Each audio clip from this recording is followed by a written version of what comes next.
പയ്യന്നൂർ രക്തസാക്ഷി ഫണ്ട് തട്ടിപ്പ്. അതെ, അത് CPM ധാർമ്മിക അടിത്തറക്കേൽപ്പിച്ച ക്ഷതം എത്ര വലുതാണെന്നറിയാമോ? അൻവർ ഉണ്ടാക്കിയേക്കാൾ വലിയ ക്ഷതമാണത് ഉണ്ടാക്കിയത്. പയ്യന്നൂർ പോലെ പാർട്ടിക്കാർക്ക് പ്രാമുഖ്യമുള്ളൊരു സ്ഥലത്ത് പാർട്ടിക്കാർ എന്താണ് വർഗശത്രുക്കളാൽ കൊല ചെയ്യപ്പെട്ട ഒരു പാർട്ടിക്കാരന് വേണ്ടി പിരിച്ച പൈസയിൽ നിന്ന് നേതാക്കന്മാർ പണമെടുത്ത് പുട്ടടിച്ചു എന്ന് പറഞ്ഞാൽ അത് ഇടതുപക്ഷത്തിൻ്റെ ധാർമ്മികത വെച്ച് ഒരിക്കലും നമുക്ക് അംഗീകരിക്കാൻ പറ്റാത്ത കാര്യമാണ്. ശരിയാണ്. ഇത് കോൺഗ്രസ്സിലൊക്കെ ചെയ്താൽ നമുക്ക് മനസ്സിലാവും, BJPയിലോ ലീഗിലോ ഒക്കെ ആണെങ്കിൽ മനസ്സിലാവും. പക്ഷേ CPM പോലൊരു പാർട്ടിയിൽ ഒരു പ്രധാനപ്പെട്ട നേതാവ് പണം മോഷ്ടിച്ചു എന്ന് മാത്രമല്ല അതൊരു വിവാദ വിഷയമായപ്പോൾ ഈ പരാതിക്കാരനെ പുച്ഛിക്കുന്ന നിലപാടാണ് മേൽക്കമ്മിറ്റി കൈക്കൊള്ളുന്നത്.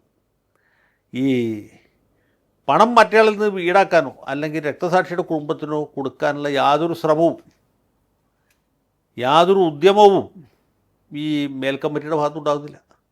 എന്ന് മാത്രമല്ല ആരോപണം ഉന്നയിച്ച ആളെ കള്ളനാക്കുന്ന രീതിയിലേക്ക് കാര്യങ്ങൾ തിരിച്ചു പോകും. അപ്പോൾ ഈ ആരോപണം ഉന്നയിച്ച ആളും നിരാശനാണ്, അയാളും തക്കം പാർത്തിയിരുന്നു. പഞ്ചായത്ത് തിരഞ്ഞെടുപ്പ് കഴിഞ്ഞ് നമ്മുടെ ലോക്കൽ പഞ്ചായത്ത് തിരഞ്ഞെടുപ്പ് കഴിഞ്ഞ് അടുത്ത നിയമസഭാ തിരഞ്ഞെടുപ്പിന് മുമ്പ് അദ്ദേഹം കലാപക്കൊടി ഉയർത്തുകയാണ്. അപ്പോൾ ഇത് ധാർമ്മികമായ ഒരു പ്രശ്നമാണ്. സാർ, അവിടെ ആരോപണ വിധേയനെ മത്സരിപ്പിക്കുന്നതാണ് കേൾക്കുന്നത്. അവിടെ ആരോപണ വിധേയനെ മാറ്റുന്നില്ല. അതെ, ഞാൻ പറയാൻ വന്നത്. അപ്പോൾ ഇത്രയൊക്കെ ചെയ്തപ്പോൾ ഇനി പാർട്ടിക്ക് എന്ത് ചെയ്യാൻ പറ്റുക? തെറ്റ് തിരുത്തൽ നടപടിയിലേക്ക് പോകാം, അതല്ലേ ചെയ്യട്ടെ.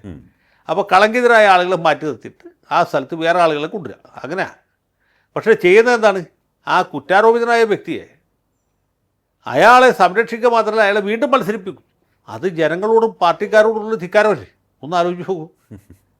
ഇത് ഒറ്റപ്പെട്ട സംഭവമല്ല, കളങ്കിതരായ സകല ആളുകൾക്കും ടിക്കറ്റ് കൊടുത്തിട്ടുണ്ട്. ഇപ്പോൾ ഈ ഞങ്ങളുടെ എറണാകുളം ജില്ലയിൽ വൈപ്പിൻ മണ്ഡലത്തിൽ നിന്ന് ജയിച്ച ഉണ്ണികൃഷ്ണൻ എന്ന് പറഞ്ഞ ഒരു സഖാവുണ്ട്.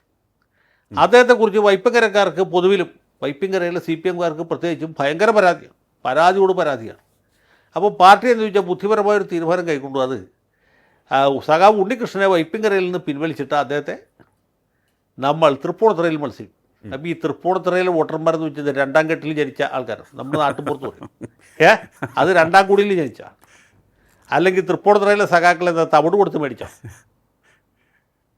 ഇതൊക്കെ ആരോടെങ്കിലും പറയാൻ കൊള്ളൂ? അതെ. അപ്പോൾ അവിടെ കൊള്ളാത്തവനെ ഇതെന്താ ഈ വൈപ്പിൻകരയുടെ ചവറ്റുകോട്ടയാണോ തൃപ്പൂണിത്തുറ എന്നൊക്കെ ചോദിച്ചാൽ അതിന് യാതൊരു ഉത്തരവില്ല. മനസ്സിലായില്ലേ?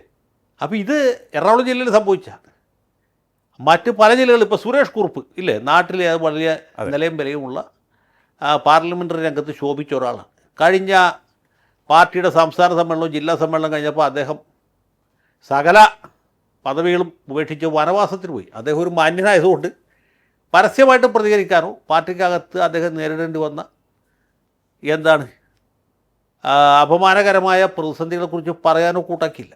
അന്തസ്സുള്ളവനായിട്ട് വീട്ടിൽ പോയി. അതിലും ചില കാര്യങ്ങളുണ്ടല്ലോ. അതെ, കോട്ടയത്തെ വോട്ടർമാർക്കും വോട്ടുണ്ടല്ലോ, അവിടുത്തെ പാർട്ടിക്കാർക്കും അറിയാലോ അവിടെ എന്തൊക്കെ സംഭവിക്കുന്നത്. ആരൊക്കെയാണ് കോട്ടയത്ത് പാർട്ടിയുടെ മേൽ പിടിമുറുക്കിയിട്ടുള്ളത്, എന്തുകൊണ്ടാണ് കുറുപ്പിനെ പോലുള്ള ആളുകൾ ഇത് ഇട്ടിട്ട് പോകുന്നത്. അപ്പോൾ കുറുപ്പെന്ന് പറയുന്നത് ഒറ്റപ്പെട്ട സംഭവമല്ല, ഉണ്ണികൃഷ്ണൻ എന്ന് പറയുന്നത് ഒറ്റപ്പെട്ട സംഭവമല്ല. അപ്പോൾ ഇങ്ങനെ ഒരു പ്രതിഭാസമുണ്ട്. ഇനി വേറൊന്ന് പറയാം. ഈ 2 തവണ മത്സരിച്ചവർക്ക് 3ാമത് സീറ്റ് കൊടുക്കില്ല എന്നല്ല പറഞ്ഞു. AC മൊയ്തീൻ എന്തുകൊണ്ടാണ് സീറ്റ് കൊടുത്തത്? മൊയ്തീൻ 2 തവണ പൂർത്തീകരിച്ച ആളാണ്. കുന്നംകുളത്ത് മാർക്സിസ്റ്റ് പാർട്ടിക്കാരനായി ഏത് സഖാവ് എന്നാലും ജയിക്കും.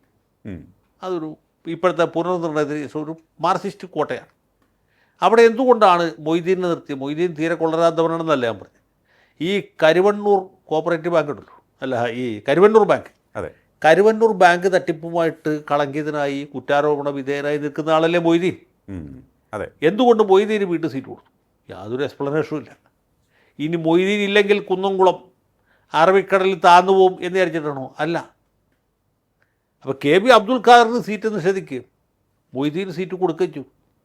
അതിൽ ഈ പറഞ്ഞ ഒരു പ്രശ്നമുണ്ട്.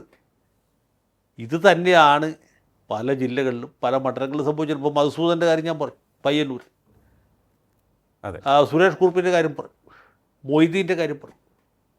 ഇതാണ്. ഇനി മലപ്പുറം ജില്ലയിലേക്ക് പോയി കഴിഞ്ഞാൽ മലപ്പുറം ജില്ലയിൽ ഇപ്പോൾ സ്ഥാനാർത്ഥി പട്ടിക വന്നിട്ടില്ല. ആരായിരിക്കും അവിടെ പാർട്ടിയുടെ സ്ഥാനാർത്ഥികളുടെ വരും? പാർട്ടി സഖാക്കളായിരിക്കുമോ? അനുഭാവികളായിരിക്കുമോ? സഹയാത്രികരായിരിക്കും? ആരുമല്ല. കഴിഞ്ഞ ആഴ്ച വരെ മുസ്ലിം ലീഗിൽ പ്രവർത്തിച്ചുകൊണ്ടിരുന്ന ചില പണച്ചാക്കുകൾ, പ്രത്യേകിച്ച് ഗൾഫിലൊക്കെയുള്ള ചില ആളുകൾ, അവർ വലിയ ചാക്കുമായിട്ട് മാർക്സിസ്റ്റ് പാർട്ടിയുടെ ജില്ലാ ഓഫീസിലേക്ക് ചെല്ലുകയാണ്. ആ പൈസ അവിടെ കൊടുത്തിട്ട് റെസീറ്റ് മേടിക്കാനല്ല, അതിന് പകരം അവർ സ്ഥാനാർത്ഥിയായിട്ട് വരികയാണ്. ജയിക്കാൻ സാധ്യത കുറവാണ്, എങ്കിലും ഒന്ന് ഫൈറ്റ് ചെയ്യാമല്ലോ. എന്ന് വിചാരിച്ചപ്പോൾ മാർക്സിസ്റ്റ് പാർട്ടി ചെന്ന് എത്തിപ്പെട്ടിരിക്കുന്ന വലിയ അപചയം എന്ന് പറയുന്നത് അതാണ് സത്യത്തിൽ ഈ ഇടതുപക്ഷത്തിൻ്റെ ധാർമ്മികത എന്ന് പറഞ്ഞ സാധനം ഇല്ലാണ്ടായത്. മാർക്സിസ്റ്റ് പാർട്ടിയുടെ മുഖം വികൃതമായത് ഇങ്ങനെയാണ്. ഇതുപോലെയുള്ള കൊള്ളാത്തുമാർക്ക് സീറ്റ് കൊടുക്കുക, കൊള്ളാവുന്ന ആളുകളെ മാറ്റി നിർത്തുകയും ചെയ്യും. അതുണ്ടാക്കുന്ന ആഘാതം ചെറുതല്ലല്ലോ.